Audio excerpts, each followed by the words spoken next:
CM ಸಿದ್ದರಾಮಯ್ಯರವರ Varuna ಕ್ಷೇತ್ರದಲ್ಲಿ ಆಗ್ತಾ ಇರುವಂತ ಘಟನೆ ಇದು. ನಿಮ್ಮ ಹೆಸರು ಹೇಳ್ಕೊಂಡು ನಿಮ್ಮ ಕಾರ್ಯಕರ್ತ ಮಾಡ್ತಾ ಇರುವಂತ ಗಲಾಟೆ ಇದು. ರಾಜು ಅಂತೆ, ಸಂವಿಧಾನಕ್ಕಿಂತ ದೊಡ್ಡವನವನು, ಕಾನೂನಿಗಿಂತ ದೊಡ್ಡವನು. ಯಾವ ಪೊಲೀಸರು ಅವನ ಎದುರಿಗೆ ಏನು ಮಾಡೋಕ್ಕಾಗಲ್ಲ, ಸಿಎಂ ಸಿದ್ದರಾಮಯ್ಯರವರ ಹತ್ರ ಏನು ಮಾಡೋಕ್ಕಾಗಲ್ಲ. ಸಾಧ್ಯ ಆದರೆ ಮಾಡಿ ತೋರಿಸಿ ನೋಡೋಣ. ಮೈಸೂರಿನ ಅಮಿತಾಬ್ ಅರುಣಾಚಲಂ ಅನ್ನೋರ ಮೇಲೆ ನಿರಂತರವಾಗಿ ಹಲ್ಲೆ ಮಾಡ್ತಾ ಇದ್ದಾರೆ. ಯಾಕೆ ಗೊತ್ತಾ? 18 ವರ್ಷದಿಂದ ಅವರು ಒಂದು ಜಾಗದಲ್ಲಿ ಬದುಕ್ತಾ ಇದ್ದಾರೆ. ಆ ಜಾಗನ ನನಗೆ ಬಿಟ್ಕೊಡು ಅಂತ ಹೇಳಿ ಈ ರೀತಿಯ ಹಿಂಸೆಯನ್ನು ಕೊಡಲಾಗ್ತಾ ಇದೆ ಅಂತೆ ಅಮಿತಾಬ್ ಅರುಣಾಚಲಂ ಅನ್ನೋರ ಮೇಲೆ. ಮೈಸೂರಿನ ಅಮಿತಾಬ್ ಅರುಣಾಚಲಂ ಅನ್ನೋರ ಕುಟುಂಬಕ್ಕೆ ನಿರಂತರ ಹಿಂಸೆಯನ್ನು ನೀಡಲಾಗ್ತಾ ಇದೆ. ಕಾಂಗ್ರೆಸ್ ನಾಯಕನ ಮುಖವಾಡದಲ್ಲಿ ನಡೆದಿರುವಂತಹ ಮಹಾ ಮೋಸದ ವಿವರಗಳನ್ನು ನಾವು ನಿಮ್ಮ ಎದುರಿಗೆ ನೀಡ್ತಾ ಇದ್ದೀವಿ. ಹೆಬ್ಬ್ಯಾ ಗ್ರಾಮದಲ್ಲಿ ನಡೆದಿರ್ತಕ್ಕಂಥದ್ದು. ಸಿಎಂ ಸಿದ್ದರಾಮಯ್ಯ ಪ್ರತಿನಿಧಿಸುತ್ತಿರುವಂತ ವರುಣ ಕ್ಷೇತ್ರದ ವ್ಯಾಪ್ತಿಯಲ್ಲಿ ಬರುತ್ತೆ ಇದು. ಸರ್, ನಮ್ಗೆ ಸಿಎಂ ಬೆಂಬಲ ಇದೆ ಅಂತ ಗೂಂಡಾಗಿರಿ ನಡೆಸ್ತಾ ಇದ್ದಾರೆ ಸರ್. ನಮ್ಮನ್ನ ಕಾಪಾಡಿ ಅಂತ ಪೊಲೀಸರು ಸೇರಿ ಎಲ್ಲಾ ಕಡೆ ಅಂಗಲಾಗ್ತಾ ಇದ್ದೀವಿ. ಅದೇ ನೋಡೇ ಬಿಡೋಣ ಅಂತ ಸತ್ಯಾನ್ವೇಷಣೆ ಸುದ್ದಿಗೆ ತೆಗೆದಿದೆ ಅಶ್ವವೇಗ. ನಿಮ್ಮ ಅಶ್ವವೇಗ ಈ ಹಿಂದೆ ಯಾವ ರೀತಿ ನಾವು ಸತ್ಯಾನ್ವೇಷಣೆಗಳನ್ನ ಮಾಡಿದ್ವೋ ಈ ಬಾರಿಯೂ ಕೂಡ ಅದನ್ನೇ ಮಾಡ್ತಾ ಇದ್ದೀವಿ.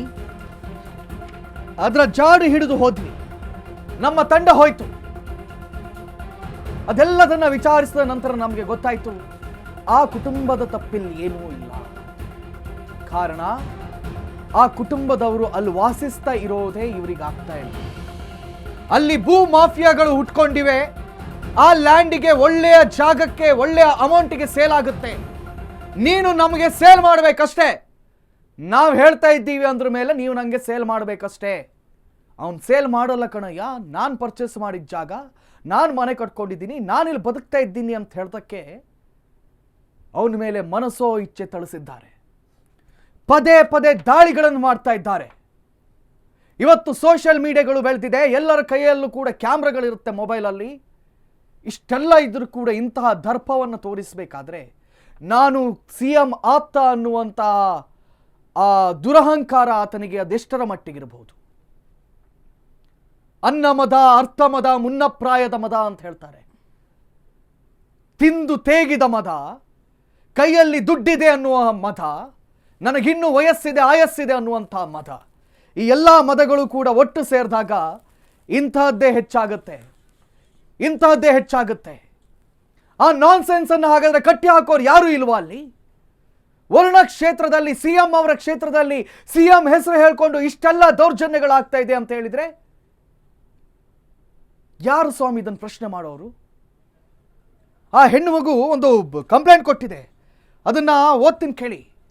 ಹೆಬ್ಬ್ಯಾ ಗ್ರಾಮದ ರಾಜು ಅವರ ಅಣ್ಣ ಮತ್ತು ಯಶವಂತ್ ಮತ್ತು ಅವರ ಗೆಳೆಯರ ಬಗ್ಗೆ ಅವರು ಕಂಪ್ಲೇಂಟ್ ಕೊಟ್ಟಿದ್ದಾರಲ್ಲ, ಆ ಕಂಪ್ಲೇಂಟ್ ಕಾಪಿಯನ್ನು ಓದಿದ್ರೆ ನನಗೆ ಶಾಕ್ ಆಯಿತು. ಹಿಂಗೆಲ್ಲ ಆಗಿದೆ ಅಂತ ಹೇಳಿ ಅದನ್ನು ಕೂಡ ಸದ್ಯದಲ್ಲೇ ನಾವು ತೋರಿಸ್ತೀವಿ. ಆ ಕಂಪ್ಲೇಂಟ್ ಕಾಪಿಯಲ್ಲಿ ಏನಿದೆ ಅದನ್ನು ಕೂಡ ವಿವರವಾಗಿ ನಾವು ನಿಮ್ಮ ಎದುರಿಗೆ ಹೇಳ್ತೀವಿ. ಇದನ್ನು ಸಹಿಸೋಕೆ ಸಾಧ್ಯವೇ ಇಲ್ಲ.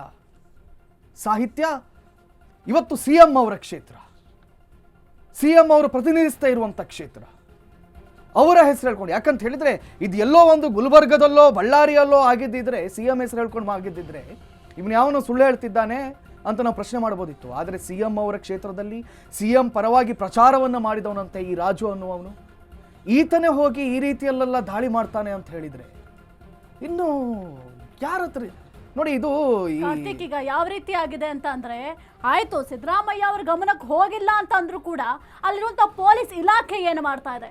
ಪೊಲೀಸ್ ಇಲಾಖೆಯವರ ಗಮನಕ್ಕೆ ಹೋಗಿದೆ. ಹೋಗಿ ಮನವಿ ಮಾಡ್ಕೊಂಡಿದ್ದಾರೆ, ನಮಗೆ ರಕ್ಷಣೆ ಕೊಡಿ ಅಂತ. ರಕ್ಷಣೆ ಕೊಡಿ ಅಂದ್ರೂ ಕೂಡ ರಕ್ಷಣೆ ಕೊಡೋರೇ ಇಲ್ವಲ್ಲ ಅಲ್ಲಿ. SP ಅಂತೂ ಬಹಳ ಸೈಲೆಂಟ್ ಆಗಿದ್ದಾರೆ. ಅವ್ರ ಕುಟುಂಬ ಏನಾದ್ರೆ SP ಅವ್ರಿಗೆ ಏನಾಗಬೇಕು?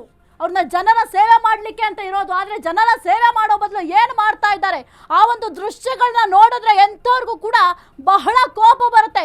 ಇದೇನಪ್ಪ ಇದು ಅಂತ ದಿಗಿಲು ಬರುತ್ತೆ ನಿಮಗೆ. ಅಂತಹ ದೃಶ್ಯಗಳು, ಒಂದೊಂದು ದೃಶ್ಯ ಕೂಡ ಒಂದೊಂದು ರೀತಿಯಲ್ಲಿ ಭಯ ಹುಟ್ಟಿಸುತ್ತೆ ನಮಗೆ.